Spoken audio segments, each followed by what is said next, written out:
Texans versus Jaguars, a Week 4 matchup for AFC South supremacy. I am going to be live this weekend for all the action, so don't miss a thing. And I want you to do one thing and one thing only before we get into the latest injury news and one thing the Texans need to do to win this game. I need you to do one thing.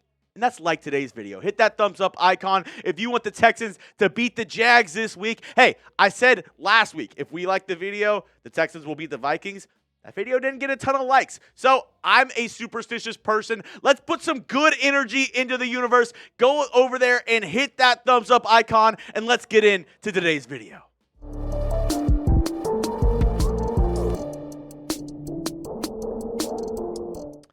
On today's show, we're going to be looking at some injury news for the Texans and Jaguars in Week 4. And I'm going to give you one thing the Texans need to do to fix this team and get on the right track on the offensive side of the football. I'll let you know what that is at the end of today's program. But let's get into the injury news first and foremost.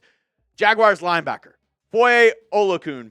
He will be out several weeks with plantar fasciitis. Not good news for this Jacksonville Jaguars team. He's one of the better defenders that they have on this team, and he will be out for this Week 4 matchup up against the Houston Texans. That's two major pieces of this Jags defense. Oluokun, and then you also have defensive back Tyson Campbell, who will be out this week. So the Texans, they should feast on this depleted Jaguars defense.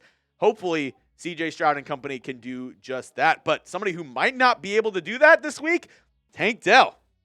Did not practice today, and he is currently day-to-day with an injury, according to DeMeco Ryans. Aaron Wilson had it on Twitter. He said Tank Dell, with that hand, wrist / ribs injury, is day-to-day per coach DeMeco Ryans. No one can predict when injuries happen.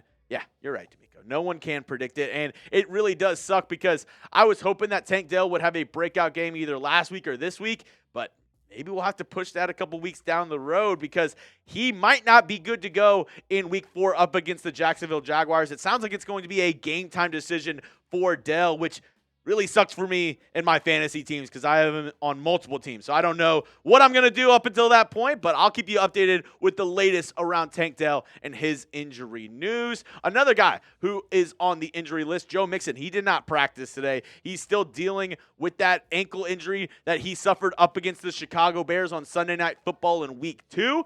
I think they're playing it safe with Mixon.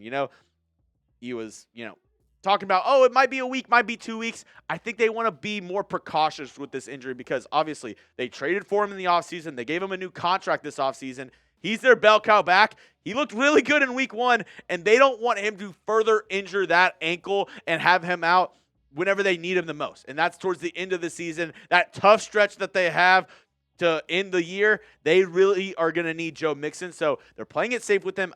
I wouldn't be surprised if he's out again this week. But somebody who should return this week is Dameon Pierce. Aaron Wilson was reporting that he is on the track to return right now. He didn't practice today, but reports are that he should be good to go for Week 4 up against the Jacksonville Jaguars. So I ask this. If both guys are out there, they're both good to go this week up against Jacksonville, who do you think gets the start? Do you think it should be Dameon Pierce type DP? Do you think it's Cam Akers type CA? Let me know your thoughts down in the comment section. This is going to be the pinned comment on today's video. So if you get hit with the YouTube ad break, perfect timing.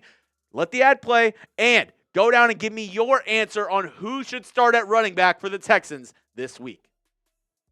I'm going to go with Cam Akers. I still think he's a good running back. I think it was more of an offensive line problem last week, but we'll have to see. I think they are going to be a more running back by committee until Mixon gets back. Now, coming up next, the biggest problem with the Houston Texans right now. The numero uno problem with the Houston Texans, and I'm talking on the offensive side of the football in particular, and I already know what you're all thinking. I already know. This is like one of those TikToks where it's like, if I can predict what you're saying, then go ahead and scroll off. I know you're all going to say it's the penalties. I know it. I probably would say that too. I mean, Cody Stutes tweeted this out. Pretty good follow on Twitter if you haven't already, Mr. Stutes. DeMeco Ryans, the pre-snap penalties have been addressed. The offensive line had a great day of work. They dialed it. So there you go. It's all fixed, actually. DeMeco Ryans said all the pre-snap penalties, they're actually already fixed. But that is not the number one problem with this Texans offense. I'll tell you what that is in just a moment. But if you haven't gotten yourself a Texans hat this year, do it with our friends over at Fanatics. They have every single Texans hat, every single design that you're looking for, that you're needing for this season. Go ahead and head over to chatsports.com/Texans hats. They have a bunch. I know this Salute to Service one has been on sale before. They have the brand new secondary logo as well. So if you're looking for a new lid, go do it with our friends over at Fanatics. The link, chatsports.com/Texans hats, is going to be in the comment section and description of today's video. Go check it out all today. You can just do a little window shopping. Go check it out. Do some perusing, maybe some early holiday shopping. I don't know. You always want to make sure you're ahead of the 8 ball on that. Do so with our friends over at Fanatics. Once again, that link is in the comment section of today's video. The number one problem with this Texans offense, the O-line can't handle stunts when it comes to the defensive line and front seven of opposing teams. And I'm worried that other teams kind of see this blueprint that the Vikings, that even the Bears kind of laid out, and they're going to attack this Texans offensive line. The interior, even the tackles on this team, they have had a ton of problem when defenders stunt. And if you're like, Jeremy, what do you even mean? What are you talking about stunts? What is this? So basically, a stunt is whenever there's basically, defensive linemen, or you can have a defensive lineman and a linebacker, 2 defensive linemen, and they basically crisscross. They do patterns to kind of confuse the offensive linemen. And from Football Insights on X, QB sack rates when opposing defenses stunt versus don't stunt. CJ Stroud, 22.6, owns the second highest stunt sack rate after putting up the second lowest last year. So he was really good up against stunts, up against blitzes last season. This year, second worst in the NFL through 3 weeks, according to Football Insights on Twitter. And it all starts with the guys up front. These guys right here. I know we've talked about them ad nauseum and the fact that they really need to be able to not get penalized. But more than that, they got to be able to protect C.J. Stroud, because I went back and watched the tape. I went back and watched the All-22 from a lot of these snaps up against the Minnesota Vikings. This offensive line is not giving C.J. Stroud any help, not being able to give him any time. And when they do, the couple plays that they did up against the Minnesota Vikings, they were able to get massive plays against this Vikings defense when C.J. had a little bit more than 3 or 4 seconds to throw the ball. I mean, heck, the Texans, even with how bad they are with, stopping the blitz, stopping all these stunts from a defensive front seven, the Texans are still second in the NFL in most 15-plus yard plays, most big plays this season, only behind the Green Bay Packers. So you're probably saying, Jeremy, how do we fix this problem with the Texans offensive line? Well, I'm glad you asked. I have 3 steps that the Texans need to do to fix this problem right now. First off, and this isn't something that you can do overnight, you need more continuity along the offensive line. There's probably not more of a cohesion that's needed in the NFL than the offensive line whenever it comes to guys needing to be on the same page and being dialed in together. The offensive line, they need to be able to communicate together. They need to be able to, have that feel of, all right, you're taking this guy, I'm going to go ahead and slide off and take this guy.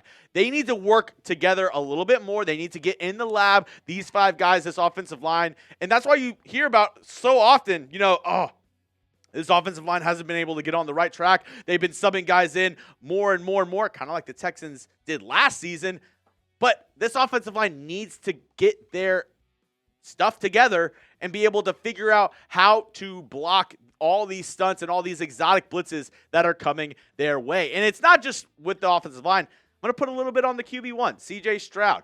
He needs to start identifying these blitzes a little bit better pre-snap and set his guys up for success. I know C.J. Stroud, he's one of the best quarterbacks in the entire NFL, but he's still young. He still has a long way to go before he is at the top of the mountaintop, before we can say he's up there with a Patrick Mahomes level quarterback. He needs to be able to do the things before we snap the football, the things that you don't really see on tape as much, where he's IDing the mic, making sure we know what the hot routes are, what the sliding protection one way to another, having the running back be on one side or the other based on where the blitz is coming. This Texans offensive line was confused, to say the least, up against the Minnesota Vikings on multiple occasions. I think C.J. Stroud can maybe help out a little bit. I know it's hard, especially when you're away and in a stadium that's as loud as Minnesota's was this past week.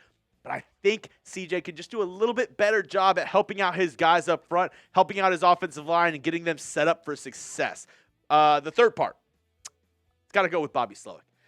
He's got to get more creative. I think I saw a stat that the Texans this year are in the bottom 5 of pre-snap motion when it comes to before plays. And I know that's kind of surprising because we look at the first drive up against the Bears. There was a ton of motion. But I think what the problem gets is the further Bobby Slowick gets away from his script, offensive coordinators, offensive play callers, they start off the game and they know the first 5-6 plays that they're going to run more than likely, unless there's like multiple penalties or 2nd and 20 or whatsoever. But regularly, offensive play callers, they have their first 9, 10, 12 plays scripted out for that first drive.